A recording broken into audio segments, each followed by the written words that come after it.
Telugu Desam party ఇప్పుడు జగన్కి ఒక రాజకీయ సవాల్ విసురుతోంది. ఏంటి అంటే రాజ్యసభలో రేపు మార్చిలో 3 సీట్లకి ఎన్నికలు జరగబోతున్నాయి. ఈ 3 సీట్లు వాస్తవంగా వైసీపీకే అవకాశం ఉంది, 151 సీట్లు ఉన్నటువంటి పార్టీ కాబట్టి. కానీ తెలుగుదేశం పార్టీ మొన్న ఎమ్మెల్సీ ఎన్నికల్లో చేసిన ప్రయత్నమే ఇప్పుడు చేయబోతోంది. ఎమ్మెల్సీ ఎన్నికల్లో శాసనసభ్యుల ఓట్ల ఆధారంగా జరిగే శాసన మండలి ఎన్నికలలో సీట్లో చివరిలో పంచుమర్తి అనురాధని పెట్టింది.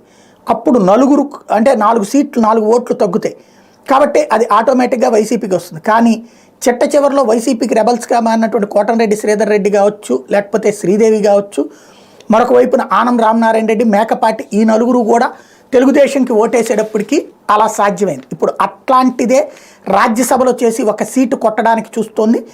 ధనవంతులైనటువంటి రాజ్యసభ కొంతమంది ప్రపోజల్ పెడుతున్నారట, మీరు పార్టీ తరపున బీఫామ్ ఇవ్వండి, మేము కొనుక్కుంటాం వైఎస్ఆర్ కాంగ్రెస్ పార్టీలోని ఎమ్మెల్యేలని. అంటే డబ్బులు ఇచ్చి కొనుక్కోవడమే. ఈ టైంలో ఎలక్షన్స్ టైంలో వైసీపీ ఎమ్మెల్యేలకి ఆర్థిక స్థోమత ఉండదు, చాలామందికి అవసరాలు ఉంటాయి డబ్బులు. రెండవది, కొంతమందికి సీట్ల మార్పు లేకపోతే టికెట్లు రాకపోవడం వల్ల వాళ్ళ అసంతృప్తి ఉంది. అట్లాంటి వాళ్ళకి అంతో ఎంతో డబ్బులు ఇస్తే సచ్చినోడి పెళ్ళికి వచ్చిందే కట్టం అనేటువంటి ఫీలింగ్ ఉంటుంది కదా, వాళ్ళ చేత ఓట్లు వేయించుకునేటువంటి పని మేము చూసుకుంటాం, మీరు సీట్ మాకు బీఫామ్ ఇచ్చేయండి అని చెప్పి 2 నేతలు ఒత్తిడి తెస్తున్నాను. ఈనాడు రాసిందంటే ఇది నిజమే అవుతుంది. రాజ్యసభ ఎన్నికల బరిలో అభ్యర్థి నిలపాలని తెలుగుదేశం యోచిస్తుంది. ఒక స్థానానికి పోటీ చేస్తే రాష్ట్రంలో నెలకొన్న తాజా పరిణామాలు తమకు అనుకూలిస్తాయని కూలకోశంగా చర్చిస్తోంది. పోటీకి అధిష్టానం సరే అంటే బరిలో నిలిపించేందుకు తాము సిద్ధమని 2 నేతలు ముందుకు వచ్చిన సమాచారం. నిజానికి రాజ్యసభ ఎన్నికల్లో పోటీకి అవసరమైన బలం తెలుగుదేశం పార్టీకి లేదు. అయితే వైకాపాపై తీవ్ర ఆగ్రహంతో నా పార్టీ ఎమ్మెల్యేల నుంచే రాజ్యసభ ఎన్నికల్లో తెలుగుదేశం పార్టీ తరఫున పోటీకి దించాలని ఒత్తిడి పెరుగుతుంది. దీనిపై తెలుగుదేశం పార్టీ అధిష్టానం ఆలోచిస్తోంది. సంక్రాంతి తర్వాత తుది నిర్ణయం తీసుకునే అవకాశం ఉంది. రాష్ట్ర నుంచి రాజ్యసభ సభ్యులుగా ఉన్న వారిలో వైకాపాకు చెందిన వేమిరెడ్డి ప్రభాకర్ రెడ్డి, బీజేపీ నుంచి సీఎం రమేష్, తెలుగుదేశం పార్టీ నుంచి కనకమేడల రవీంద్ర కుమార్ పదవీ కాలం ఏప్రిల్లో ముగుస్తుంది. ఈ స్థానాలకు మార్చిలో ఎన్నికలు నిర్వహించబోతున్నారు.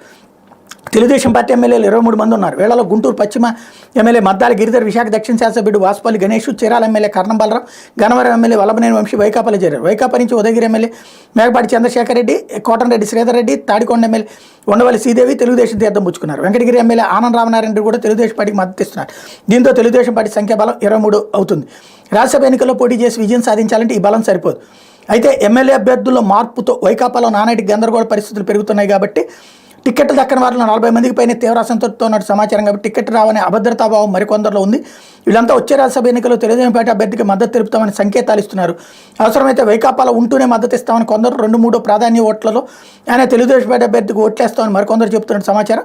గతేడాది జరిగిన ఎమ్మెల్సీ ఎన్నికల్లో తెలుగుదేశం పార్టీ తరపున పోటీ చేసిన పంచుమర్తి అనురాధ సరిపడా సంఖ్యాబలం లేకుండా అనూహ్యంగా విజయం సాధించారు. కాబట్టి ఇప్పుడు సుజనా చౌదరికో సీఎం రమేష్కో డబ్బులు అంటే వాళ్ళిద్దరికి ఇప్పుడు ఇద్దరికి అవకాశాలు లేవు కాబట్టి వాళ్ళిద్దరిలో ఎవరైనా తెలుగుదేశం పార్టీలో చేరేసి ఇటు పక్కన రావడానికి చూస్తున్నారు. లేదా తెలుగుదేశం బీజేపీ తరపున పొత్తు కనుక కన్ఫామ్ అయితే బీజేపీకి ఆ రాజ్యసభ సీట్ ఇస్తే బీజేపీ తరపున తాము గెలిపించుకుంటామని చెప్తున్నారు.